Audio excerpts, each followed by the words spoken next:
नमस्कार दोस्तों। आज आपके 2 प्रश्न पत्र पूरे हो गए जिसकी आप 7 महीने से तैयारी कर रहे थे। पहला पेपर था सामान्य अध्ययन का और दूसरा पेपर था सामान्य हिंदी सारांश एवं निबंध।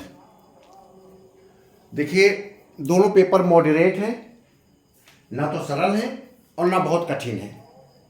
जैसा कि हमेशा पेपर आते रहे वैसा ही है। आपको लग रहा होगा कि पेपर इस बार का पिछले बार की तुलना में कठिन है, ऐसा नहीं है। जब हम पेपर कई बार देख लेते हैं तो वो पेपर हमको आसान लगने लगता है, और जब हम पेपर पहली बार कक्ष में देखते हैं, परीक्षा कक्ष में, तो पेपर हमको कठिन लगता है। और यही पेपर आपको 10 दिन बाद बहुत आसान लगने लगेगा। ठीक है। और इस प्रश्न पत्र में सामान्य हिंदी हो चाहे आपका सामान्य अध्ययन है, उनको तो ये लाभ रहता ही है कि जो लोग पहले से पीसीएस मेंस आदि की तैयारी कर रहे हैं। मैं आप लोगों को बहुत ज़्यादा तनाव नहीं देना चाहता था, क्योंकि आप लोग सरकारी कर्मचारी हैं। अगर मैं पीसीएस का सिलेबस आपको कंप्लीट कराता तो आपको ये लगता कि इससे अच्छा मैं पीसीएस की तैयारी ना करने लगें। लेकिन फिर भी आप लोगों ने पेपर बहुत अच्छा किया होगा। आप लोग अपना कमेंट ज़रूर लिखिएगा सामान्य अध्ययन के बारे में और हिंदी के बारे में। बहुत ही विस्तार से आप कमेंट्स करिए, क्योंकि हमारी आपकी बात केवल यूट्यूब चैनल के माध्यम से और वीडियो के माध्यम से हो रही है। तो आप जितना कुछ लिख सकते हैं आप कमेंट्स लिखिए। ठीक है। समय आने पर मैं आप लोग के सामने भी आऊँगा, आप लोगों से बात भी करूँगा। और इस पेपर के बाद, कल के पेपर के बाद, मैं आप पीसीएस मेंस पर फोकस करूँगा। तो ऐसे अभ्यर्थी जो पीसीएस की तैयारी कर रहे हो और पीसीएस मेंस के दृष्टिकोण से अपने नोट्स को तैयार करना चाहते हैं, तो मेरे साथ ज़रूर जुड़े रहेंगे, क्योंकि सरकारी कर्मचारियों को 45 साल की उम्र तक पीसीएस की परीक्षा में बैठने का अवसर रहता है। तो ऐसे अभ्यर्थी जो सरकारी कर्मचारी हो, 45 साल की आयु तक पीसीएस की परीक्षा बैठ सकते हैं। तो ऐसे अभ्यर्थी जो अभी 30 साल, 32 साल, 35 साल के हैं और वो चाहते हैं कि आगे चलकर वो ये जो तैयारी है आपकी, जो आपने सहायक कुल सचिव परीक्षा की तैयारी किया है, ये अंतिम तैयारी ना रहे, बल्कि आप एक बड़े अधिकारी बने। तो आप जरूर जुड़े रहिएगा मेरे चैनल से। और इसके बाद मेरे अन्य जो सब्सक्राइबर होंगे पीसीएस और अन्य परीक्षाओं वाले, वह भी जुड़ते जाएंगे। क्योंकि आप लोगों ने सामान्य अध्ययन को हल किया, आपको लगा होगा कि आप किसी पीसीएस के मेंस को लिख रहे हैं। आपने सामान्य हिंदी लिखा होगा, वो पूरा सिलेबस पीसीएस मेंस का ही है। देखिए, पीसीएस मेंस का आज जो सहायक कुल सचिव परीक्षा जो आपकी आयोजित हुई है, उसका आप लोगों ने जो 1-2 लोग मेरे YouTube चैनल एवं तथा मेरे व्हाट्सएप से जुड़े हुए हैं, उन्होंने मुझको प्रश्न पत्र भेजा है। तो मैंने उसका हल देखिए आपके सामने प्रस्तुत कर रहा हूँ। ग्रामर का पहले मैंने हल प्रश्न पत्र प्रस्तुत कर दिया है, जिसमें मैंने पर्यायवाची, स्त्री का पर्यायवाची, सीता का पर्यायवाची, सुंदर का पर्यायवाची, इसी प्रकार शत्रु, नौकर, पेड़, अखंड, सखी, दुर्गा, हानि, इन सब का पर्यायवाची मैंने सामने लिखा है। 4 पर्यायवाची लिख दिए हैं। विलोम के भी मैंने सभी 10 के 10 के विलोम लिख दिए हैं। समास का भी मैंने उल्लेख कर दिया है सभी। वर्तनी ठीक कर दिया है। वाक्यांशों के एक शब्द जो हैं उनका भी मैंने उल्लेख किया है। प्रत्यय एवं उपसर्ग को भी मैंने छांट दिया है। शब्दों के एकाधिक अर्थ को भी मैंने लिखा है। मुहावरों एवं लोकोक्तियों का भी मैंने अर्थ लिख दिया है। प्रयोग आप अपने आप कर लीजिएगा। मेरे स्क्रीन में जितना आ सकता था ग्रामर, मैंने पूरा आपका प्रश्न पत्र हल किया है। इसको आप लोग देख लीजिएगा। आज नहीं, कल आराम से जब आप पेपर दे दीजिएगा वित्त और लेखा का, और आप अपने ट्रेन में, बस में बैठ जाइएगा अपने गंतव्य को वापस जाने के लिए, तब आप आराम से मेरा यूट्यूब सुनिएगा और देखिए कहाँ आपने गलती की, सही है। अभी चेक करने की जरूरत नहीं है। कल का परीक्षा है, कल की परीक्षा प्रभावित नहीं करना है। ठीक है। इसमें एक ग्रामर का क्वेश्चन छूटा हुआ है, और वो है शब्द युग्म, जिसमें थे कि आपके प्रत्येक शब्द युग्म के अलग अलग अर्थ लिखिए और उनको वाक्य प्रयोग करिए। तो देखिए, इसमें नहीं लिखा है, तो वो आप जरूर सुन लीजिएगा और उसके अर्थ को आप अपने पेपर में देख लीजिएगा कि आपने क्या लिखा है। पहला था ग्रंथ। ग्रंथ होता है आपका एक धार्मिक, एक साहित्यिक पुस्तक। ठीक है। और जो पुस्तक होता है वो एक सामान्य किताब होती है। दोनों में ये अर्थ है। जो आपका ग्रंथ होगा वो धार्मिक होगा, सांस्कृतिक होगा, संस्कृत में लिखी गई कोई दस्तावेज होगा, और पुस्तक एक सामान्य किताब होगी। अचल मीन्स होता है स्थिर, कहते हैं वो अचल है, और अचला होता है नारी, ठीक है। अगम जहां कोई न पहुंचे, कहता है अगम मीन्स वहां कोई नहीं पहुंच सकता है। और आगम, आगम शास्त्र को कहते हैं, जैसे कि रामचरितमानस एक आगम है, गीता एक आपका पुराण एक आगम है, ठीक है ना। बलि मीन्स होता भेंट, भगवान पर बकरे की बलि चढ़ाई गई, भेंट करना, बल का मतलब भेंट, और बलि का मतलब वीर, वो बहुत ही बली है, ठीक है। बल का मतलब होता है भेंट, और बलि का मतलब वीर, बहादुर। अवधि समय कहते हैं, ठीक, और अवधि बोली है, अवधि भाषा।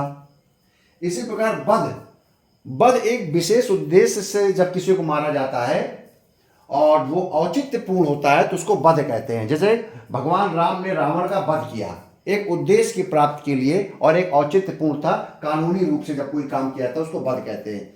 और जब गैर कानूनी रूप से किसी को मारा जाता है तो उसको हत्या कहते हैं, ठीक है। तो आप लिख दीजिएगा, प्रयोग करिएगा। खोज, खोज का मतलब होता है जो पहले से पता, जो पहले से हो और उसका पता लगा लिया जाए, उसे खोज कहते हैं। जैसे कोलंबस ने अमेरिका की खोज की, तो अमेरिका तो पहले से था, बस उसको पता लगाया कि यहाँ पर भी कोई देश है। और आविष्कार जो पहले से ना हो बल्कि नई चीज का हम निर्माण कर दें, जैसे एडिसन ने बल्ब का आविष्कार किया, ठीक है, जो पहले से ना हो बल्कि नई चीज का निर्माण हो। कष्ट शारीरिक पीड़ा, शोक मानसिक पीड़ा, ठीक।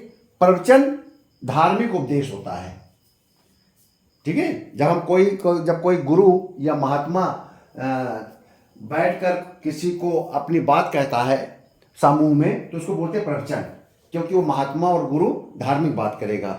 और भाषण सार्वजनिक विचार, जब किसी भी सार्वजनिक स्थल पर हम सामाजिक, राजनीतिक, आर्थिक मामलों पर जो हम डिस्कशन करते हैं तो होता भाषण, ठीक है। आदि, आदि को बोलते हैं वगैरह, वगैरह वगैरह, जैसे कहते हैं बहुत से अन्य चीजें। जब बाजार जाना तो दाल रोटी चावल सब्जी आदि लेते आना, मतलब कि और भी चीजें चाहो तो ले आना, अन्य चीजें भी। और आदि मीन्स होता अभ्यस्त, वो शराब का आदि है, ठीक है। वो दुर्गुणों, वो गलत कामों का आदि है, वो चोरी का आदि है, चोरी करने का आदि है, तो इसका अर्थ हो गया अभ्यस्त। तो आपके ये युग में हो गए। इसके अलावा देखिए जो निबंध है, निबंध सारे सामान्य हैं, आप आराम से लिख सकते थे और लिखे होंगे। वसुधैव कुटुंबकम, आप कुछ भी लिखिए, बैठकर लिखते जाइए, ठीक है। जनगणना का राष्ट्रीय नीति निर्धारण महत्व, अब आप जनगणना का राष्ट्रीय नीति निर्धारण महत्व, जनगणना क्यों कराई जाती है, उसका उद्देश्य होता है राष्ट्रीय नीति के निर्माण में महत्व करना। क्योंकि जनगणना में आपने क्या क्या पढ़ा, जनगणना में आप महिलाओं की स्थिति पढ़ते हैं, जनगणना में महिलाओं की साक्षरता पढ़ते हैं, जनगणना में जनघनत्व पढ़ते हैं, शिक्षा को पढ़ते हैं। आपका जनगणना के अंतर्गत आप महिलाओं के संबंध में अन्न, उनकी पोषण को भी आप आकलन करते हैं, उनकी शिक्षा में योगदान को भी देखते हैं, कितने हाई स्कूल है, कितने इंटर पास है, कितना वो। आप महिलाओं का जनगणना में ये भी देखते हैं कितनी रोजगार प्राप्त कर रही हैं, कितनी गृहिणी हैं, कितनी सरकारी नौकरी में, कितनी प्राइवेट नौकरी में, ऐसे जनघनत्व तो देखते हैं। ऐसे तमाम प्रकार के धार्मिक जातियों का भी उसमें गणना होती है।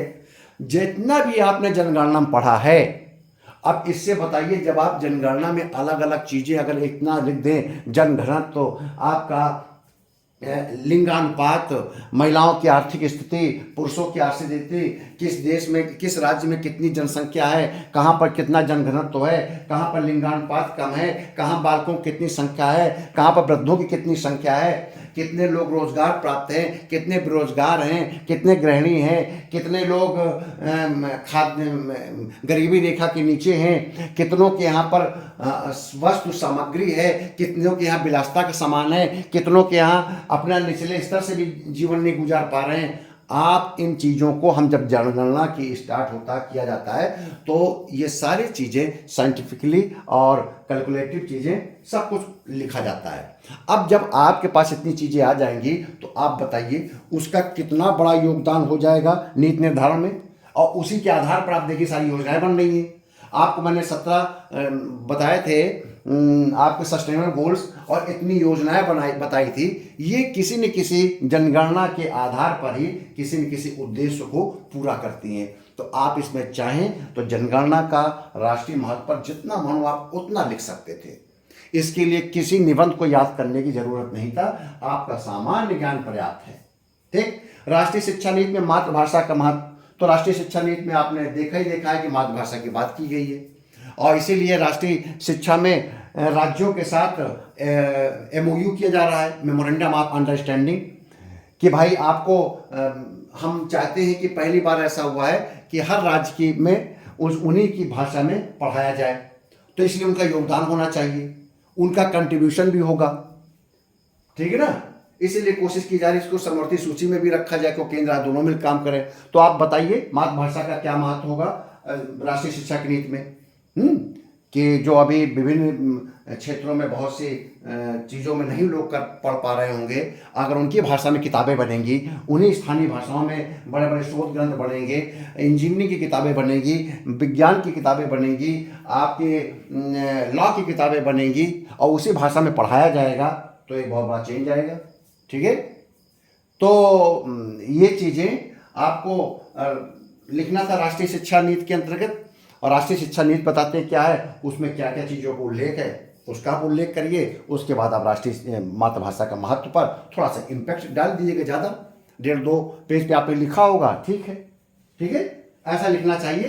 अब आपने किस प्रकार से लिखा है, ये जो मैं बोल रहा हूँ, अगर आपने ऐसे लिखा है तो फिर बहुत अच्छा रहेगा। ठीक है। अगला आता है साइबर अपराध के दुष्परिणाम। साइबर क्राइम पर बहुत कुछ चल ही रहा है, आप लोग जागरूक हो। ऐसे आप में से बहुत से लोग होंगे जिनका ये सब्जेक्ट होगा और बड़ा इंटरेस्टिंग रहा होगा साइबर क्राइम के बारे में। अगर जिसको ज़्यादा जानकारी होगी और उसने इस प्रकार का निबंध तैयार किया होगा तो उसने जरूर लिखा होगा। यानी कि ये चारों के चारों जो निबंध हैं वो जनरलाइज निबंध हैं, इसमें किसी भी स्पेशलाइजेशन और बहुत अधिक फैक्ट की ज़रूरत नहीं थी। इन्होंने ये निबंध ऐसे उठाया है जैसे एक सरकारी नौकरी करने वाले व्यक्ति से हम अपेक्षा कर सकते हैं। कोई भी निबंध ऐसा नहीं है जिसमें हमको फैक्ट देना पड़े, तथ्यों को देना पड़े और आंकड़ों को देना पड़े। तो निबंध आपने अच्छे से लिखा होगा, मुझे पूरा विश्वास है। चूंकि इस बार प्रश्न पत्र में ही क्वेश्चन, उत्तर पुस्तिका में ही क्वेश्चन छाप दिए गए थे, तो पर्टिकुलर आपको एक निश्चित स्पेस मिला होगा। और उस पे अब आप मुझे बताइएगा स्पेस कितना था, क्या पर्याप्त था? ऐसा तो नहीं कि स्पेस कम पड़ गया हो, आपको समराइज करना पड़ गया हो, जल्दी से अपने प्रश्न को समाप्त करना पड़ा हो। आप जरूर बताइएगा, इस प्रश्न का उत्तर जरूर दीजिएगा। ठीक है। फिर आता है गद्यांश। गद्यांश में देखिए आपके पॉजिटिविटी की बात कर रहा है, गद्यांश में आपकी मानसिक मजबूती की बात कर रहा है, गद्यांश आपके दृढ़ता की बात करता है। गद्यांश कहता है अच्छे विचार, अच्छी सोच के साथ ही आप अच्छा काम कर सकते हैं। नकारात्मक भाव लाएंगे तो आप नकारात्मकता की ओर जाएंगे। तो मुझे लगा जब मैं पूरा पढ़ा गद्यांश तो इसमें लगा मानसिक दृढ़ता से सफलता, ठीक है, या मानसिक दृढ़ता से उन्नति। ठीक है। अगर आपने ऐसा कुछ मिलता जुलता शीर्षक लिखा है, शीर्षक कोई एक शब्द नहीं होगा कि सबको वही लिखना है, लेकिन ये देखना है कि किस पर जोर दे रहा है। अगर आपने मानसिक दृढ़ता और सफलता और उन्नति आदि से जोड़ते हुए कोई शीर्षक बनाया है तो वो शीर्षक मान्य होगा। ठीक है।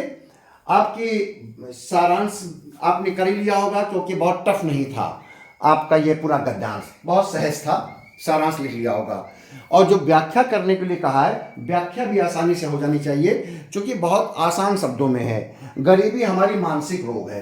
आपने देखा होगा गरीबी एक मानसिक रोग ही तो है। ठीक है। क्योंकि हम सोच लेते हैं कि हमें आगे नहीं बढ़ना है, हम सोच लेते हैं कि हमको 5 किलो अनाज में निर्भर रहना है, हम सोच लेते हैं कि हमको 1500 रुपया अगर सरकार के द्वारा मिल जा रहा है तो ये हमारे लिए पर्याप्त है, तो हम गरीब रहेंगे। ठीक है। ये मानसिक दिमागी रूप से हम जब तैयार कर लेते हैं तो फिर हम आगे नहीं बढ़ पाते हैं। सफलता पूर्णतः मन की वैज्ञानिक प्रक्रिया से प्राप्त होती है। बिल्कुल, सफलता पूर्णतः मन की वैज्ञानिक प्रक्रिया।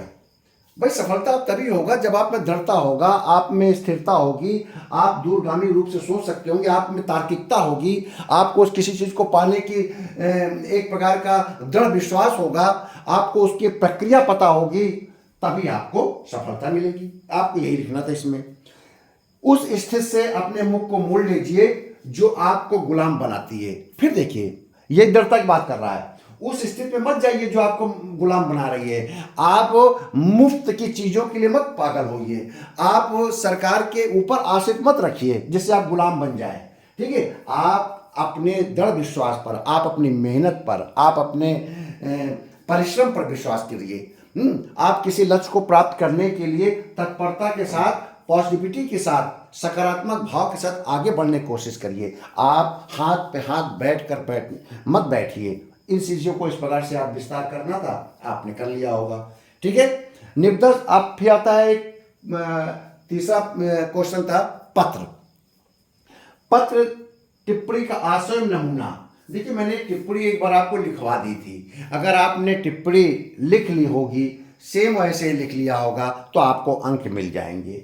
रही बात निविदा सूचना, निविदा सूचना वैसे ही होते हैं, नोटिफिकेशन ही कहते हैं। जैसे कि आप लोक सेवा आयोग की प्रेस विज्ञप्ति निकलती है, उसमें लिखा जाता है, ऐसे द्वारा सूचित किया जाता है कि सहायक प्रशिक्षु की परीक्षा 2024 की परीक्षा 27-28 अप्रैल को प्रयागराज में विभिन्न सेंटर में, विभिन्न केंद्रों में आयोजित होना सुनिश्चित किया गया है। ठीक है, जिसके प्रवेश पत्र के संबंध में आपको शीघ्र ही समय पर विभिन्न समाचार पत्रों के माध्यम से सूचित कर दिया जाएगा। आपका ये प्रेस विज्ञप्ति हो गई। तो सेम ऐसे ही टेंडर की सूचना है।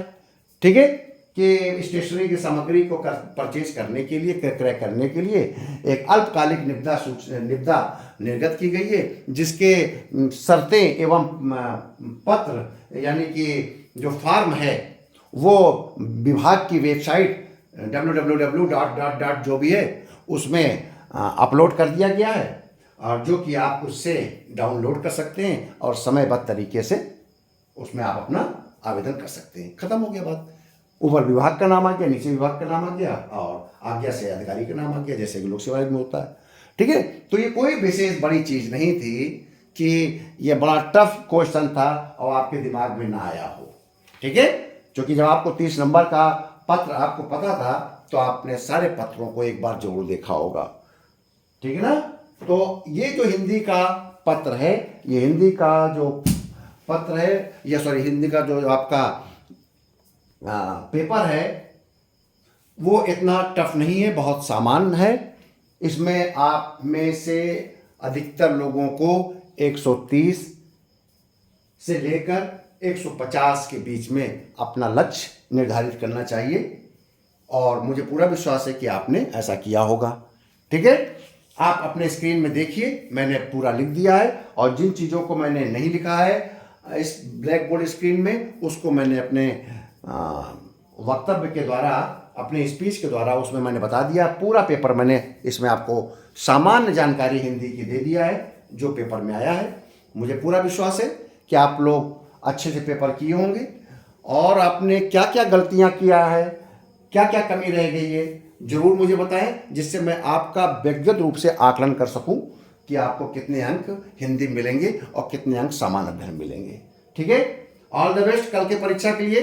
कल आपका वित्तीय और लेखा नियमों का आपका परीक्षा है, और सुबह ही परीक्षा है, दोपहर के बाद आप फ्री हो जाएंगे। आप इसको अच्छे से अच्छे तरीके से आप लिखिए कल के पेपर को, और कोशिश करिए कि आप कल के पेपर में 60 अंक के लगभग 55 से 65 अंक के बीच में आप कल के पेपर में लेकर आए। ठीक है, जो सवाल है, जिस प्रकार से मॉडरेट क्वेश्चन पेपर बन रहा है, तो जो मैंने क्वेश्चन कराए हैं उनको जरूर एक बार देख लीजिएगा, चाहे यात्रा भत्ता का हो, और चाहे आपका GPF का हो, और आपका वेतन संबंधी हो। ठीक है, इन तीनों को आप जरूर एक बार देखिएगा। इनको देख कर ही आप पेपर देने के लिए जाइएगा। बहुत बहुत धन्यवाद।